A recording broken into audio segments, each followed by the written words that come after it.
Hello and welcome. This is the Bits vs. Bytes podcast. I am your host, Carmit Glik, and today with me is Carmit Glik. Did I say it correctly? Yes. You're the CEO for the European activities for Cogoport. Correct. So what I would like to start off with is a little bit about your background and also how you got to work at Cogoport. Cool. So I started my career in the logistics and shipping in 1999, actually. I started with Maersk establishing the Israeli agency. Then one thing led to another. I've been working and living in China, Hong Kong, Italy, Denmark, and then the Netherlands throughout various roles within logistics and shipping. 2 years ago, I joined Cogoport. I followed the founder, which was my ex-colleague in Damco and Maersk. And the reason is that once I saw the product, I couldn't stay indifferent to it. And for many years, I've been helping and supporting, seeing a lot of customers around the world. And when I saw the product, I said, wow, this is a solution to so many customers out there, mainly into the small to medium segment, which is not as easy to reach out to them as I would say the enterprise or the larger companies. And what spoke to you about that in particular? Because you've had all kinds of clients, of course. What spoke to you about those kind of small to medium enterprises? Because I think the small to medium are the backbone of our economy. And I don't think they are being treated right. I think throughout my career, the focus was on the 500 Fortune companies. We're supporting them with their supply chain and logistics need. And I constantly seen the gap in the small to medium sector, especially that they are paying the highest cost to the lowest service that they're getting. And they most probably do not even know that. Yeah. But it's definitely there. So could you tell a little bit about what you do? So what does Cogoport do?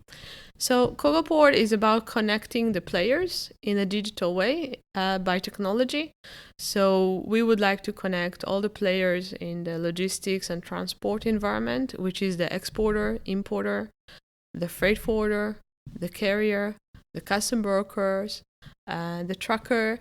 And by connecting and giving them a platform, a base to work together in a different way, using technology to reduce cost and using technology to increase the customer experience to all of the player, actually to create, I would say, a larger cake with a win-win-win situation to all parties, trying to put a different model out there in the market, which is not the current model of the intermediates with a carrier, with the customers, doing things in a very manual way, untransparent way. So we are there to change the current model. Okay, so what's wrong about the model at the moment? As I said, we have the carrier, they have huge assets, which are the vessels, they have the containers. For the last 15 years, they are incapable to return shareholder values. They are losing money. They have consolidated probably to the max or almost to the max, meaning if in 2000 we had 100 carriers, today we have 50. Still, by doing so, they didn't manage to create a business model that works for them. So they're still losing money. That's already very, very wrong. Because they are the one that actually physically can move the container from A to B. Yeah. The freight forwarder cannot do it. The other intermediates cannot do it. These are the one that holding the assets. So there is a need in the industry for a different model because the current one do not work. And this is what we are coming with. And how does it work? So say, for instance, I want to be a client at Cogoport. So what kind of benefits do I have of doing that and instead of just going to a normal company for shipping right now? So what you do is actually you go to our website, which is cogoport.com.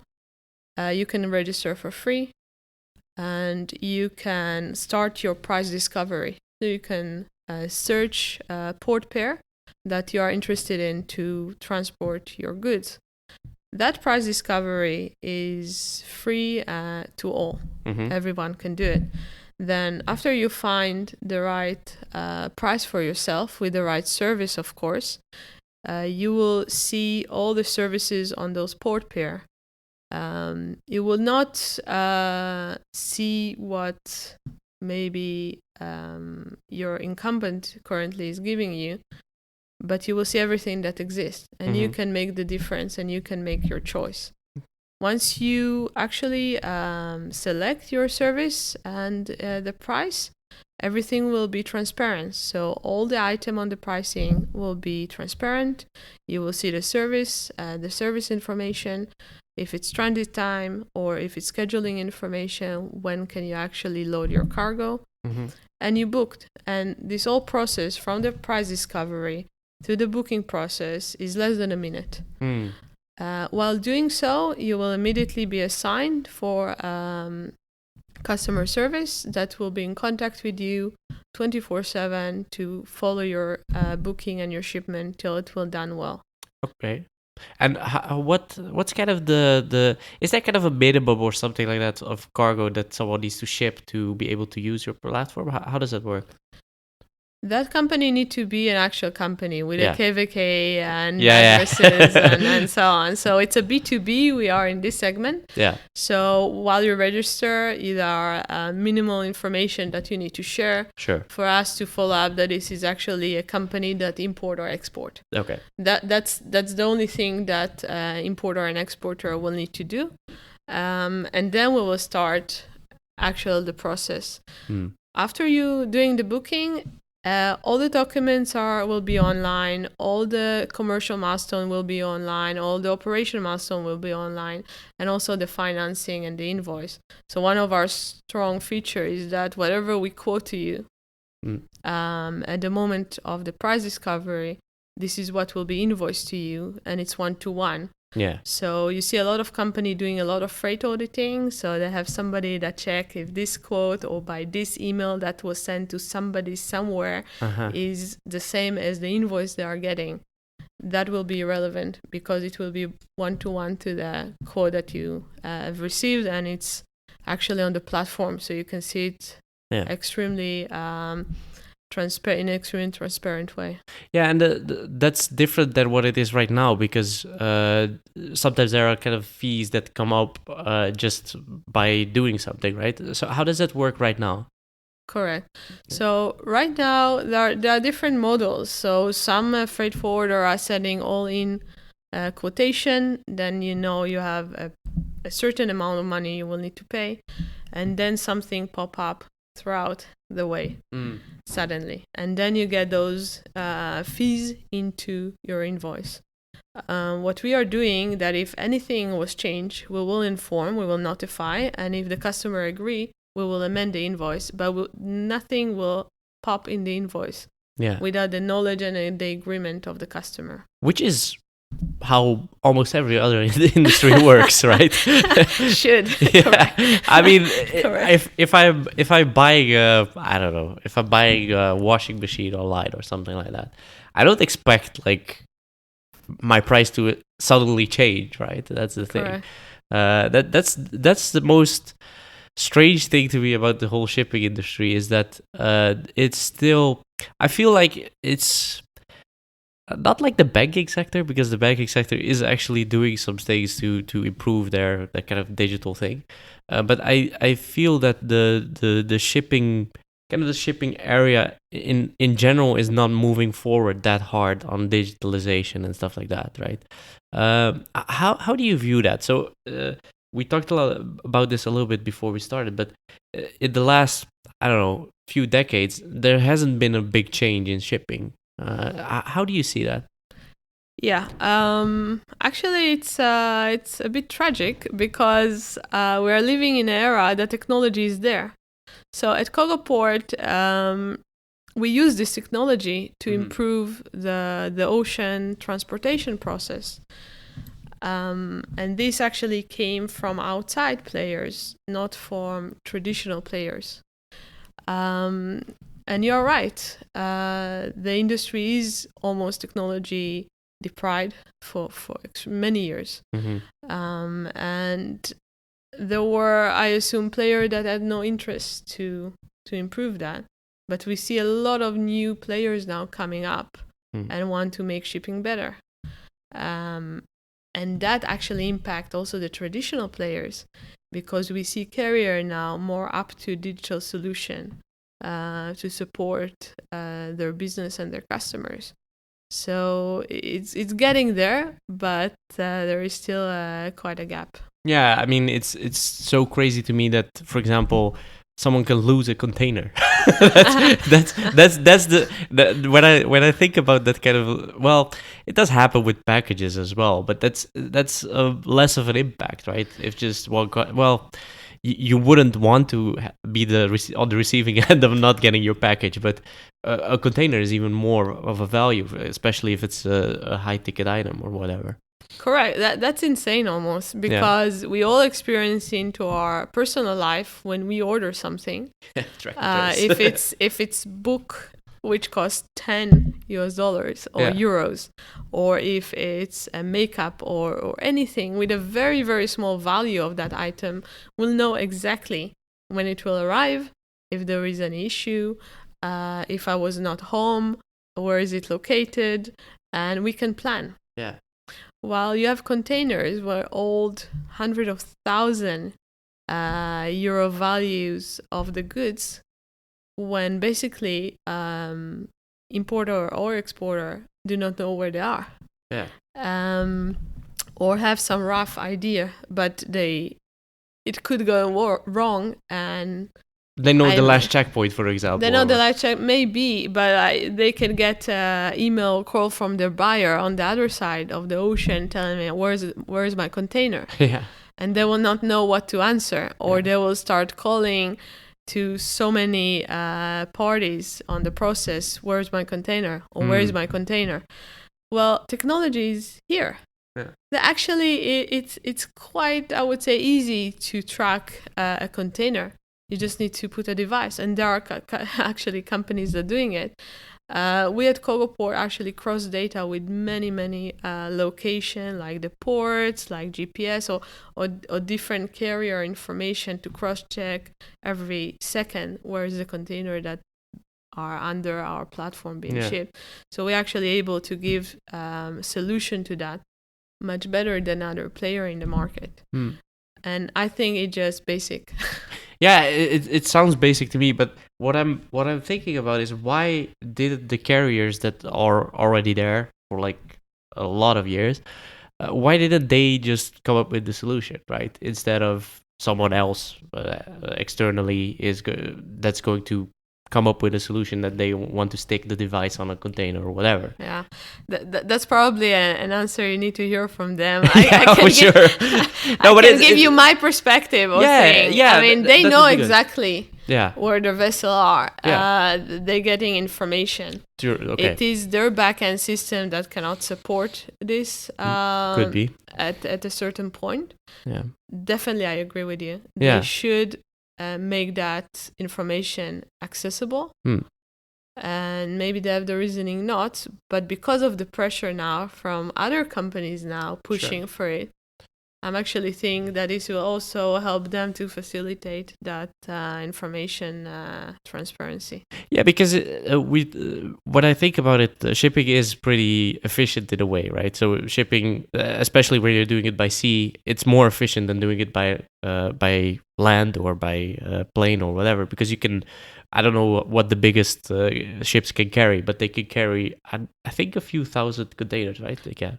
Yeah, up to 30,000 TEUs, which is pretty efficient when you look at it, right? Because that's an enormous amount of goods that you can just ship in one go. But then again, if you lose things, that's not as efficient anymore, right? Because then people will be like, okay, but now I need to ship another container. You need to give me back my money and stuff like that, right? It doesn't make sense to me that they didn't change that before, because I kind of see it as a problem, right? I don't know.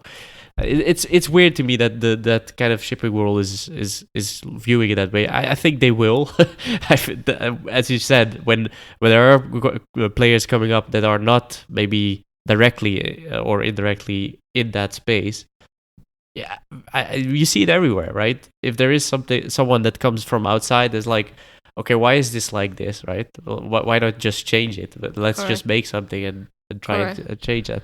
Is that kind of your mentality as a company as well? Very much. Yeah. We are there, and we have focus on the ocean transportation, mainly full container transportation, and not other modes of transportation at first, because we wanted to make that perfect. We wanted to It's have the biggest one as well. Exactly. Yeah. We are talking about 70% of all goods are being transported by containers worldwide. And we wanted to be there with the best customer experience on that mode, and then develop other modes. Yeah. So I completely agree with you. I mean, all parties in the chain need to become more transparent, need to share more information between each other. And I think it's coming to that place. Maybe not by their own wish, but in any case, the pressure from the outside putting that to that direction. Moreover, I really would like customer to start challenging. I would like importer and exporter start saying, is that the way it should be? Is there any other way? And reach out to other players that are actually working to achieve that. Yeah. Because we can say a lot of things about the carriers, but we also see that importer or exporter accepted that. So there is need a bigger pressure to change that ecosystem. Yeah, that pressure has to come from the client in that Correct. sense. Yeah, that makes sense. So is that what do clients, for example, when they use your service, right? How do they react when they see that in comparison to what they were doing before that? So we have 27,000 registered customer on the platform. Yeah. And we definitely have reached out to ask about their experience. So the most apparent one, that it saved them 15% on their transportation costs. The second one, that it saves them up to 80% of their time.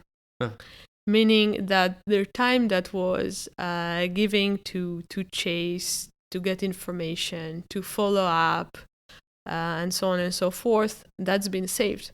Because everything is in one place, and you can actually continue working with your current player, but tell them to upload their service and rates on our platform and continue to do that while gaining all the transparency tool and information. So the most evident part is the cost and the time. Yeah. Yeah, and that's well, I mean, if there is one thing I wouldn't like to do is to chase containers all day. That doesn't make sense to me. But what I was wondering about is that you as a company, you started in India. Correct. And you're kind of moving into European market and stuff like that, and you chose the Netherlands. So why was that? I think the Netherlands, especially Rotterdam, is definitely a gateway to Europe and to majority of consumer in Europe. It's the biggest port in Europe, and also the Netherlands, I think it's the right infrastructure for foreigner business to come in. From a language perspective, from procedures, from legal, from different aspects. Yeah. So that for us was a preferable location to start from. Mm-hmm. Doesn't mean that we are going to stay only in the Netherlands, No, but it is definitely a launch path for Europe. Yeah, and I think I don't know if that's also a thing, but I think that especially where you look at the Netherlands, there are a lot of kind of technological advancements as well, right? So I think, I don't know, but I kind of have that feeling that, for example, the part of Rotterdam is doing a lot of stuff to make all these kind of things also better for a lot of companies. I don't know if that's correct, but I think that will for sure help as well. when you Yes. look at it. Definitely, I think the port is accessible. Yeah. They are trying to also position themselves as the smartest port in the world. Exactly. There is a lot of activities that going on with technology, so it's I think it's definitely a good location for companies or startup in this industry to start from. Yeah. So how does collaboration for you work on such a remote kind of way, right? Because most of the people that work for you are in India, as you said. How does that work? So you have different time zones, different kind of people. How is that? How was that for you? I think it's very normal. Yeah. I worked in Maersk and all my team was in India anyhow. That's what I not think. that different. That's what I think people do not realize. Yeah. That the main service centers for large carriers are not in Europe actually and being Okay. supported. So actually, in my previous employer, I was the one setting up teams in India to support globally all the Okay. regions. So for me, it's super normal. Wow. It's kind of amazing how you can reach very high quality of service with people that are servicing people in different parts of the world, but they are not always in the same. What is needed to be in the Netherlands is in the Netherlands. Yeah. So our commercial team, operations, marketing are done in the Netherlands, and it needs to be local. Mm-hmm. But it's great efficiency and service to have the backbone actually done in India, and also the tech side. Yeah, so the development and stuff. Correct, like that. Yeah. correct. And I think I'm very fortunate Yeah, to have that business model accessible. Yeah, and that's the thing. We work with a remote team as well, so I totally agree on that, because it doesn't matter to me where they are, right? It's just okay, well, they're in India or they're in whatever, but there's because of the technology, it's so easy to do Correct. that.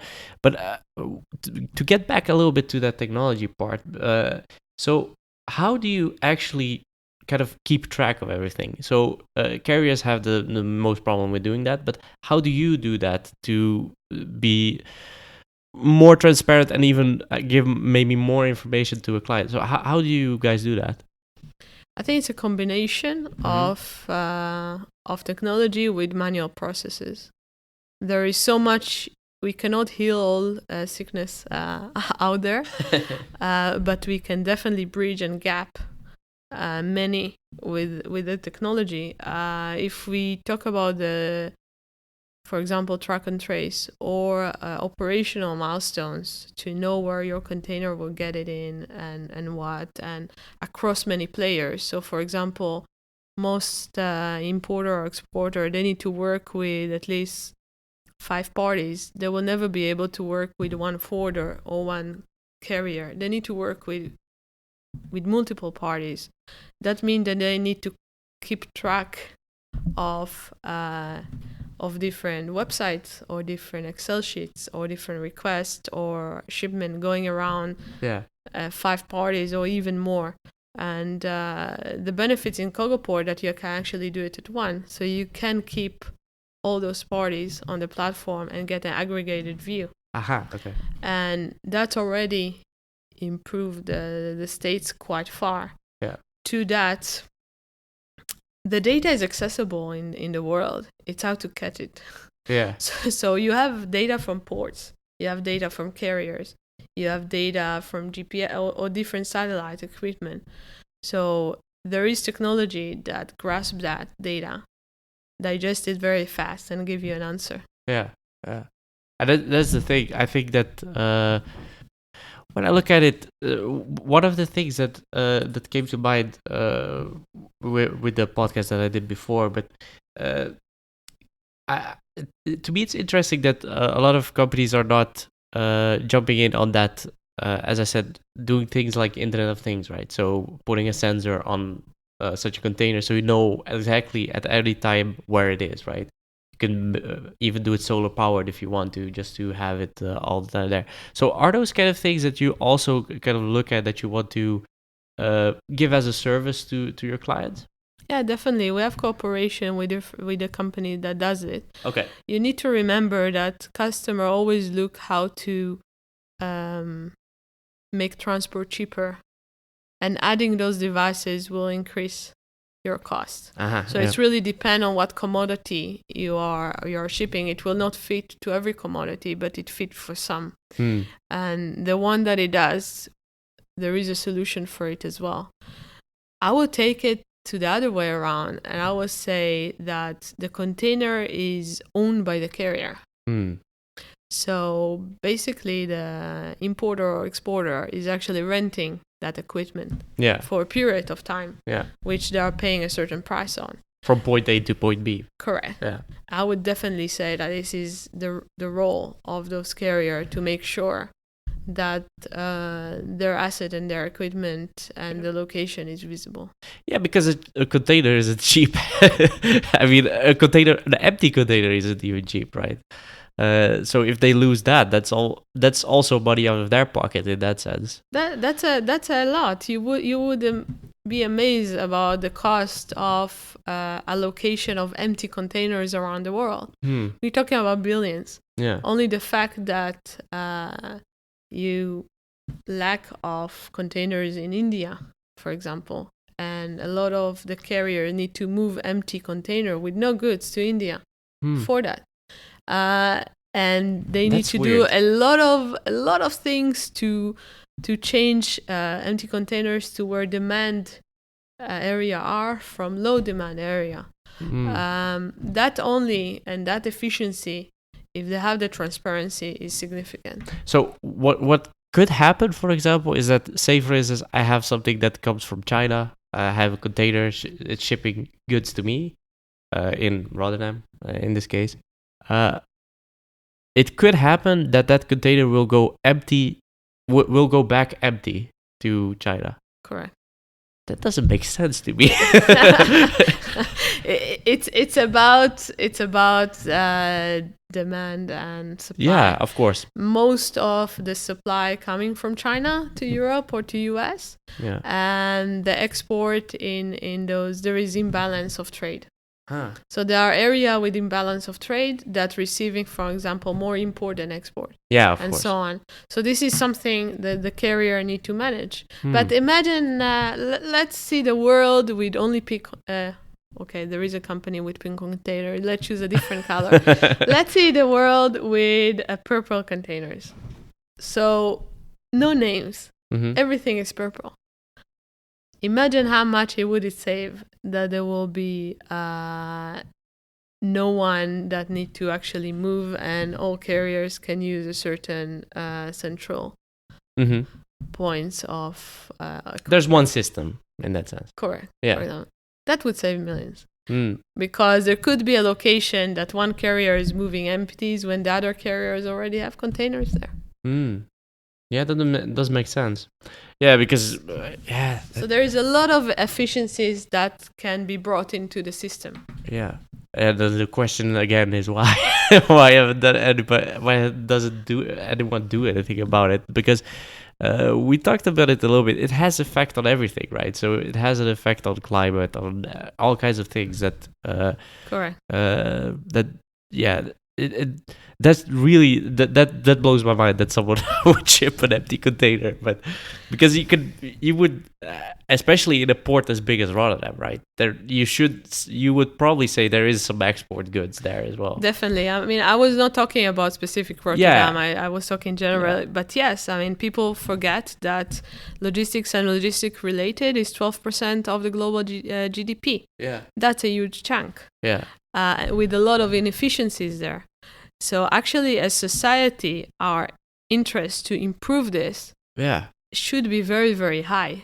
Because if we can actually release 2% of global GDP for sustainability, health, education, this will give a huge impact to the world we are living in. Yeah. But probably logistics and logistics related are the most I would say, sexy topics to talk. So thank you for giving me the time. Yeah, but that's the thing, is that nobody sees it, right? It's not that visual in that sense. Correct. But when you look at your, I don't know, things that are in this room where we're recording right now, it could, it's a very big possibility that was on a ship. wants. Everything, including your walls. Yeah, yeah, that's the thing. Yeah, if you have like or how would they call the drywall things? So when you have Yeah, that, exactly. We don't think about it. Yeah. When we go and buy our T-shirt or our fruits or a vegetable, our furniture, we don't think about it. That it's actually coming from a different place. Yeah. It's going through certain supply chain process to be in our house. Yeah. In our household, and we don't think about it so much. Yeah. Yeah, that's I get that. That's the thing. People don't really think about what goes into getting something all across the world, right? That's the thing. So Exactly. when you order on, for example, AliExpress or something like that, right? You order that one little cable that needs to come from China to Rotterdam, right? The people are like, yeah, that just magically appears here. That doesn't work like that. I'm completely excited about it. When I ordering, I always thinking also from a sustainable point of view. Yeah. Where is it coming? How it's been produced? How it was brought? And does it's healthy enough for my daughter to wear it, or is it's been done in a sustainable way? So for me, I'm living that, but I really understand what you're saying, because I think as consumers, we don't put enough focus on that. Yeah, we're like, okay, this cable costs maybe $3 here, and if I buy it in the Netherlands, it's like $20. Correct. That's the thing. That's what everybody's looking at, not like what does it cost in a different way, right? Yes, but I think that's what I would challenge the consumer, right? To start thinking about how those little cables, those T-shirt and shirt came,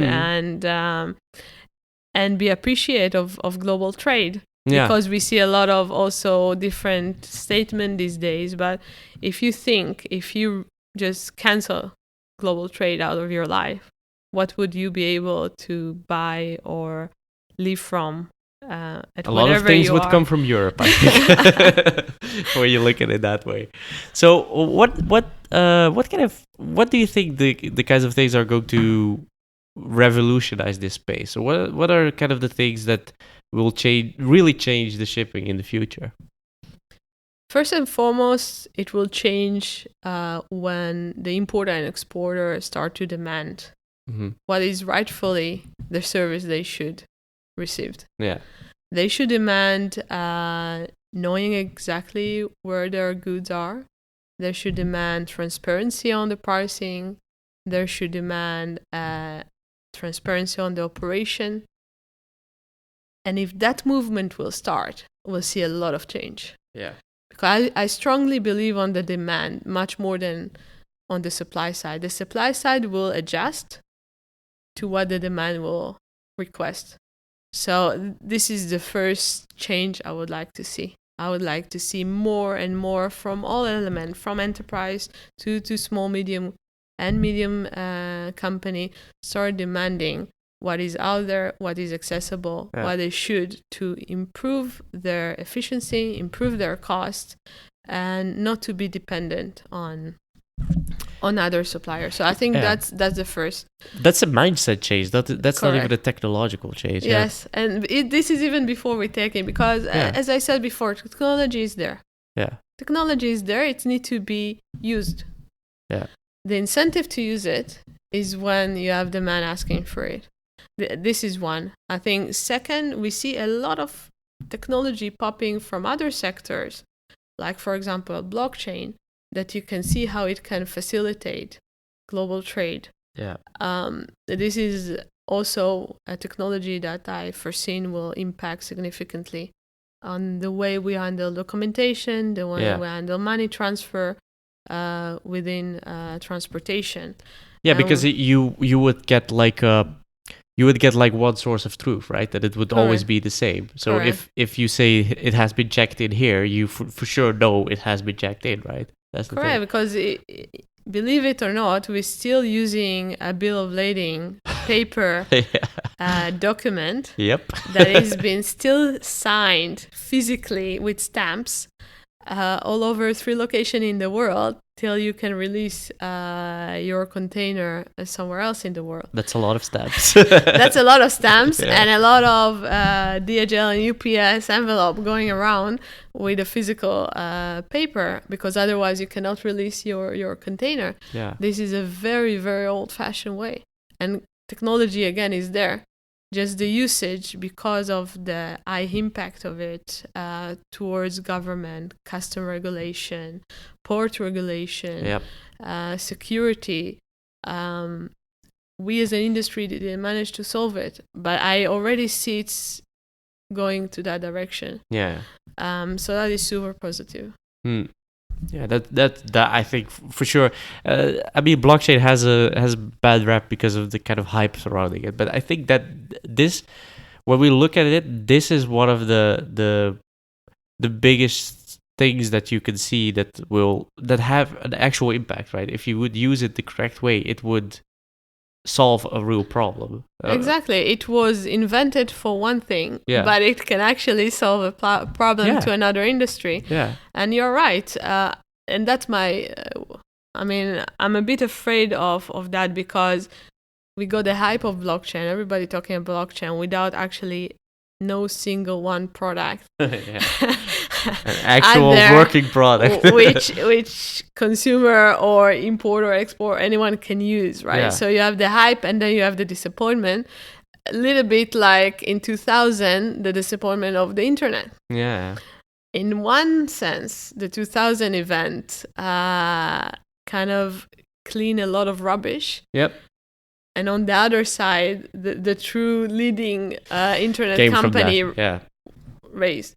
And I guess that's what will happen with the blockchain as well. Yeah, that makes sense. That makes total sense. It could be. I mean, when the bigger companies get behind it, it will probably change something. That's for sure. And as you said, there's so many companies that pretend to do something with blockchain, but actually, that it's pretty much still an idea, right? Nobody's really actually doing something. I had one guest on the podcast that was actually doing something with blockchain. It was really changing some stuff in the whole mobility space, which is an interesting thing as well, because there it also has a good thing, because everybody would be like, okay, I know for sure someone has traveled, someone has used this bus, someone has checked in here and checked out there. It's all verifiable things that don't change right afterwards. Yeah, I think there are many applications that can be used, and it will take time to the technology to mature. Yeah. I think when people come to me and say blockchain, I'm first of all trying to understand why. Which problem are you trying to solve? Exactly. Yeah. If you tell me which problem are you trying to solve, then I can respect your journey. Yeah, just using the technology, just to use the technology is not a good answer in that case. It really needs to solve something. So for Cogoport, we use the technology that we can actually benefit customer now, and looking at the future as well. And looking at another thing, usually it's kind of decentralized, so that also has a lot of benefits, especially where you're looking at a global solution, right? Because you want to. It needs to be the same everywhere. It can't be a different source of truth in Asia as opposed to Europe or whatever. There is a lot of challenges, because if you, it's indeed, you're right. Yeah. It should. Yeah. But if you go to China, in each province, the custom is a completely separate unit. Yeah. Which do not interact with each other. Yeah, of course. And that's in China, which is quite advanced. Going to other places in the world, you see it again. And this is where it's about time we start connecting the dots globally, making sure that we talk with each other, sharing data, and with time it will develop. Yeah, it's highly, I would say, governed industry, and that's probably one of the reasons for the delay in innovation, as we call it. Yeah, that makes sense as well, because people will be skeptic, right? Maybe people, I don't know, people in China would be more skeptic if the system was made in, I don't know, in America or in Europe or whatever. They would be like, I'm not going to use that system. I'm going to create my own. Which you can see, for example, with Facebook and their own kind of alternative for it and stuff like that. But if it's an open system where everybody can see the data and it's just open for everyone, well, that does change the playing field a little bit. That's my hope, that once you create something when the trust level is high and the transparency is there, this is a ticket to gain that collaboration. So can we as a society create a platform that that party will collaborate in a trustworthy way? It's actually the best solution when I think about it. This will take a lot of inefficiency out. Yeah, for sure. So to wrap up, I have one more question. What are you most proud of since starting at Cogoport? I'm very proud of coming with a different business model. I'm very proud of actually seeing the growth. 27,000 importer and exporter registered. It's not a small number. No. And I'm very, very proud of not to imitate other model and creating a digital face to it or a digital output to it, because that's probably the easiest way. But actually to look at all the chain from beginning to an end and saying we apply technology when matter, and we apply technology when it's impacting to our customer today, because we want to benefit them today. And to see that growth is exciting, and I'm extremely proud of being part of this team. Very cool. So where can people find Cogoport on the internet? You've mentioned it in the podcast before, but just one more time. Yes, www.cogoport.com. Thank you. And thank you for being here. It was a pleasure to talk to you. And of course, for the listeners, you can find the Bits vs. Bytes podcast on bitsvsbytes.com and on all major podcasting platforms. And of course, Twitter, LinkedIn, and Instagram. It's all Bits vs. Bytes. I would like to thank you for listening, and until next time.